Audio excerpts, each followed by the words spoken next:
Okay, so for week 9, spring 2022 anime, the shows continue, keeping it spicy, keeping it consistent.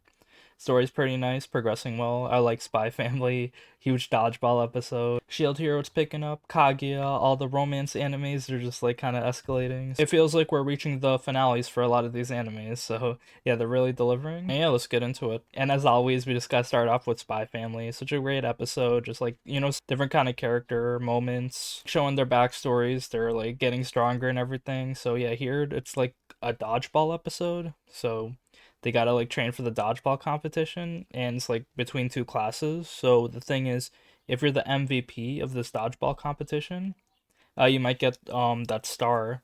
So yeah, they're looking for stars. The more you collect, the faster you are to like be an imperial scholar. So yeah, they need to get those stars. Thing is, like everyone's kind of competing for the stars. So Anya wants it to impress her dad. Damien wants it to impress his dad. So we see his backstory where, he also has daddy issues. He doesn't think he's good enough. So yeah, they're all kind of training. We see Anya is getting trained by Yor. So yeah, good teacher because she's strong as fuck. Showing her how to like kind of move her hips, just like throw the ball. Use your like whole body to put all your strength into it.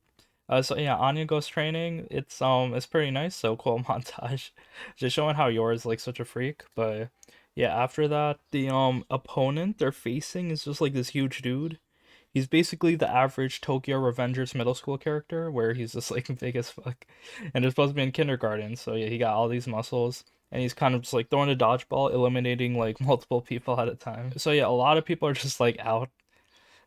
Thing is, Anya, she got that mind reading, so she can just dodge his abilities. The thing is, like, she's not that coordinated, so she actually trips one time, and then Damien actually rescues her, so he kind of like blocks the ball that's coming right at her full speed. So yeah, a cool moment from Damien. We know like he kind of has feelings for Anya, but he's been all tsundere about it. After that, Anya gets the ball, and then she's kind of using her training from Yor, putting it to use. Thing is that she kind of throws the ball like she has like, no arm strength. Yeah, she's out.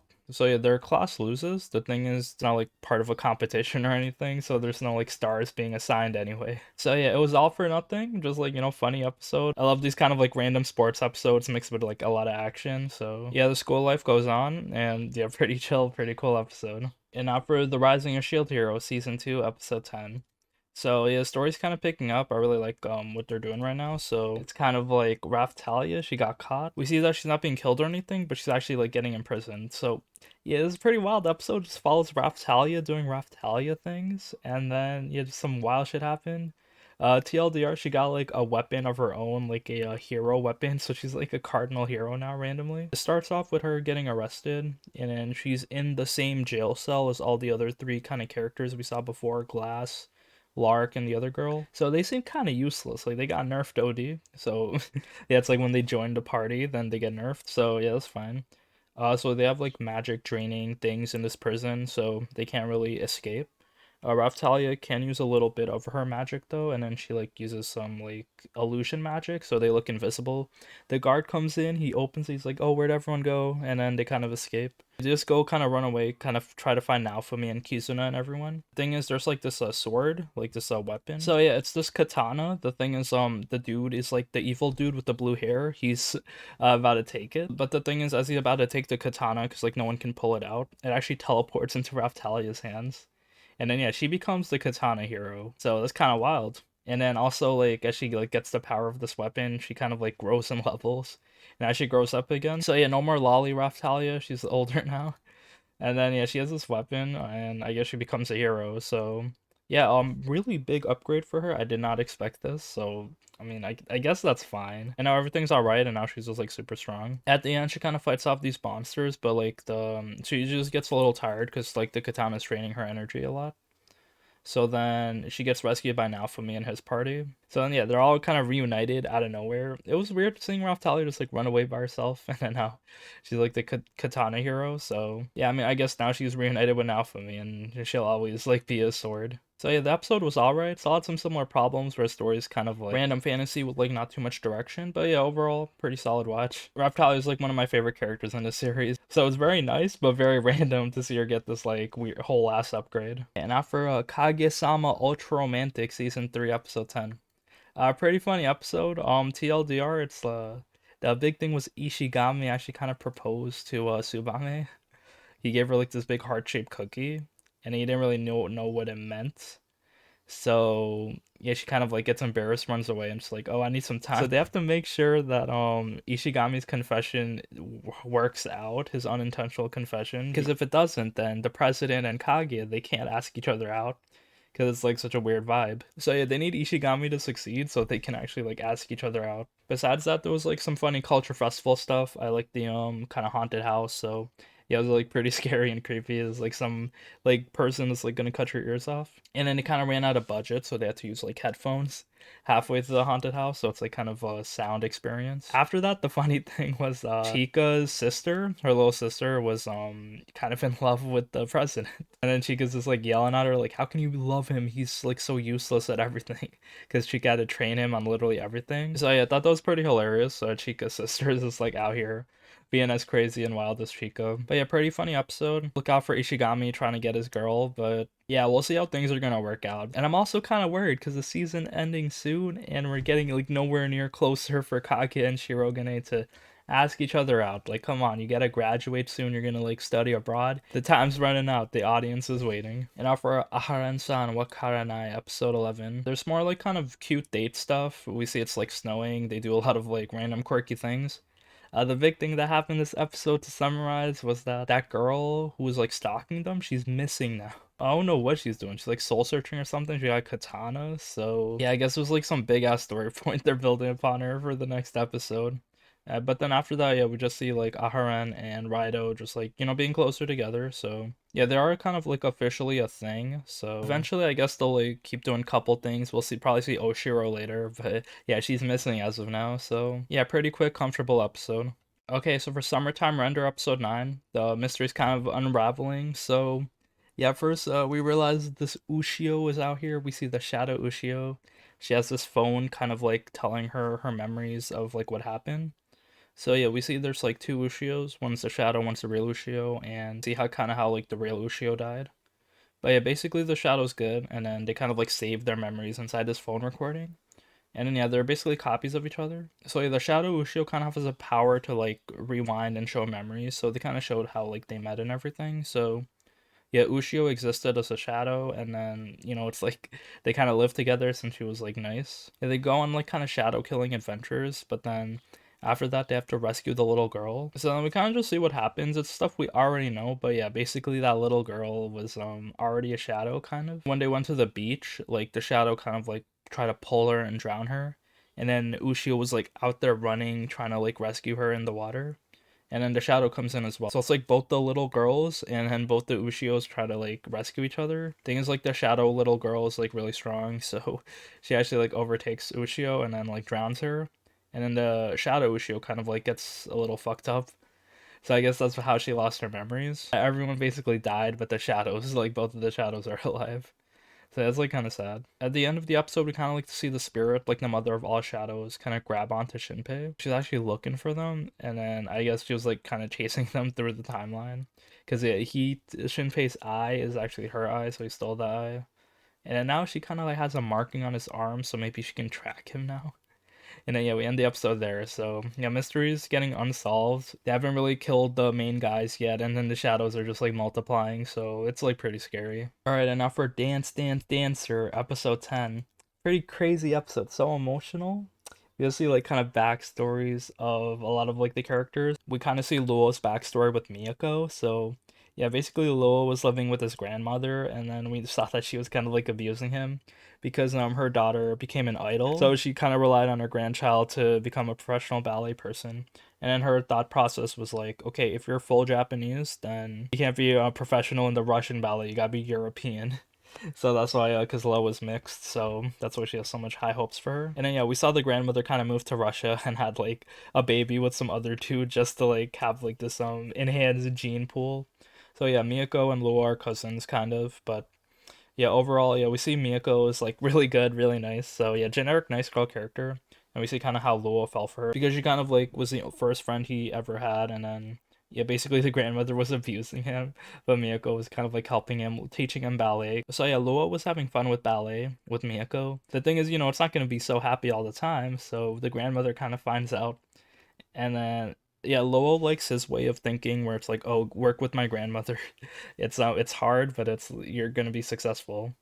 And then Miyako sees that, oh, I'm not gonna be a professional ballet person like Lowell because I'm just not trained as hard as him. And a little later, after the grandmother has like extreme dementia, Lowell has to like eventually move in with her, but he's kind of like a shut-in. So yeah, it's pretty fucked up backstory by him. And then yeah, Junpei hears this and he starts crying because yeah, that's the pretty heavy stuff. So yeah, we kind of see like Lo and Miyako are kind of like bounded together. Junpei actually says this, which kind of like bothered me a lot, where he's like, "Okay, I think you're the better match for Lo. You gotta stay with him." And then Miyako kind of like gets really sad because he's like, "Bruh, I thought we were a thing. I thought like I could love you, and now you're telling me to like leave you for Luo." So yeah, Miyako actually feels betrayed because she actually loves Junpei like that. So yeah, goddamn, so many emotions, bro. This triangle. I don't know what they're gonna do with it, but yeah, it's crazy. So and after that, they kind of track down Luo at a beach, where it's kind of like the retirement place where the grandmother is, and we see the grandmother kind of sees Luo as Luo's mother, like the idol girl. And so yeah, Lo's kind of doing like this ballet dance in the sand. It's kind of like a girl's variation. So when Junpei's out here, Junpei starts yelling at Lo like, "Bro, let's do the Swan Lake dance." And then thing is, Miyako also takes part in this. So yeah, you know, like the theme of the dance where Junpei was the prince, but then Luo steals the princess. So that might be a theme. You know, the cuck triangle is out here. So yeah, rest in peace, Junpei. I really hope that Miyako gets with him because she's the main girl, but they're kind of building up upon this like thing where Junpei actually dances with the other girl that's like the short girl that's compatible with him. So you know it's just really sad, you know, this random romance plot lines. So I want to see people do ballet, dance, and be successful. But now they got us in our feels, so yeah, I wonder what's gonna happen next. But yeah, overall pretty solid episode. You know, got some backstory. Now they're setting up for some stuff to happen at the end, so we'll see if it's gonna be good or not. Okay, now for Machikado Mazoku, season 2, episode 9. So yeah, here we see Momo. She kind of transformed into a magical girl form, but thing is, like, she turned dark.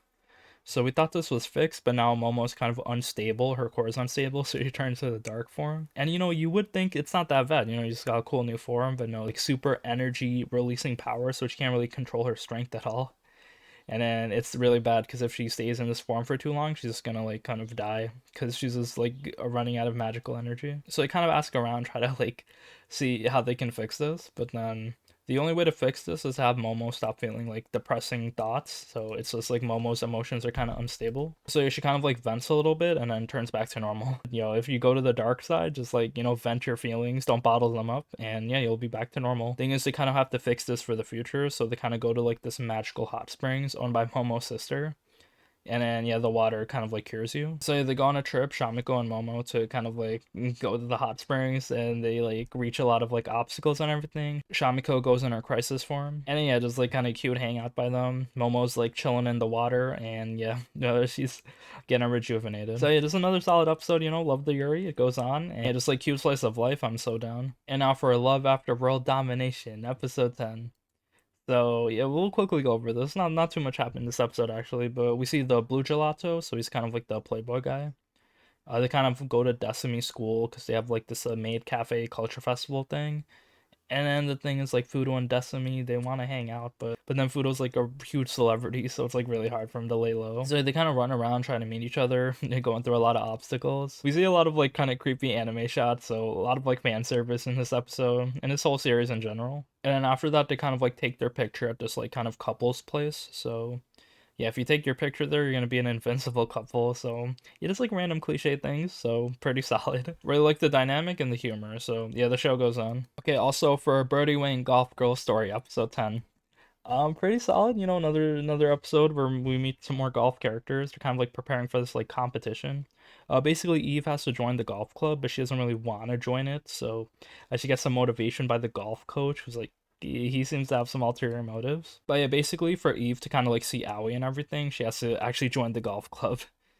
So then yeah, she does join the golf club after she got convinced by some people from the other schools. So they kind of like go have a putting competition. So we got mini golf. Finally, we see Eve putting, but she uses her brute strength even when putting, so she doesn't like do it kind of like carefully or like, a straight line. She kind of like bounces it a little bit. So each of her shots were kind of like trick shots, which is like pretty crazy. She's kind of like punking out the other girl. One of the girls, her power is she can see the line. So when she's kind of aiming the ball, any kind of course, she like sees the exact line she has to hit it. The thing is, as Eve's kind of beating her, like she kind of like just shakes a little bit and gets a little scared. So then her classmate comes in, and then she seems to be like the big dog because her power, she doesn't see the line, but she's in the zone. So she literally has super concentration. Nothing exists outside of her besides like this golf course, and then it just like focuses really hard. So yeah, these characters got some powers. So Eve has her strength, her bullets. This other girl can see the line, and this other girl is in the zone. So yeah, it's pretty crazy. A lot of trick shots, a lot of like cool golf moments. It's basically Yu-Gi-Oh with golf, like this anime. So pretty crazy. Love the cool waifus, and her caddy's out there kind of hyping her up, helping her. So yeah, pretty solid. And I guess we'll see where it's gonna go. Yeah, that seems to be it for this week. We can quickly go over some other shows. So yeah, Diamond episode 10. It was pretty solid. It was like kind of a story about how a girl, her name is kind of means like plums, and she hates that name because like they're all wrinkly. But then she realizes the history of the name, and then she realizes that it's actually beautiful. A couple of cuckoos goes on, pretty solid harem show. So yeah, it's episode 8 so far. I think the sister is actually getting closer to the main character Nagi. And yeah, that seems to be it for this week. Thank you for watching. Let me know what your favorite anime this week was. But yeah, the season's like finishing up soon. A lot of cool, consistent episodes. So yeah, I really like the season. And let me know what your favorite anime this week was.